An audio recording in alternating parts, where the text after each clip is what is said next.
ఉద్దేశం కాదు. సో జూపూడికి కులం కార్డు తప్ప ఈ స్థాయికి ఎదగడానికి ఇంకొన్న అర్హతలు ఏమిటి అని అడిగే మీ ప్రత్యర్థులకు సమాధానం కేవలం కులం కార్డుతో తప్ప. అంటే ఒకవేళ ఈ కులం అనేది ఖచ్చితంగా నా కులాన్ని నేను చెప్పుకోవడానికి అక్కడ సిగ్గుపడను. నా కులం నా బలం అవుతుంది.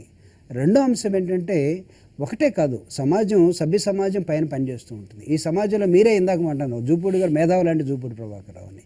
ఈరోజు డిబేట్లో చర్చించగలిగినట్టు జూపూడి ప్రభాకర్ ఆకాశాన్ని భూమిని ఒక సైంటిస్ట్గా మినిస్ట్రీ ఆఫ్ డిఫెన్స్లో after completion of my engineering నేను జాయిన్ అయినటువంటి మిధాని మినిస్ట్రీ ఆఫ్ డిఫెన్స్లో మీరు చూడండి 304 అనే స్పెషల్ స్టీల్ ఒకటి ఉంది. దాన్ని మీరు ఆకాశంలో వదిలినా లేకపోతే నేలలో వదిలినా తుప్పు పట్టదు.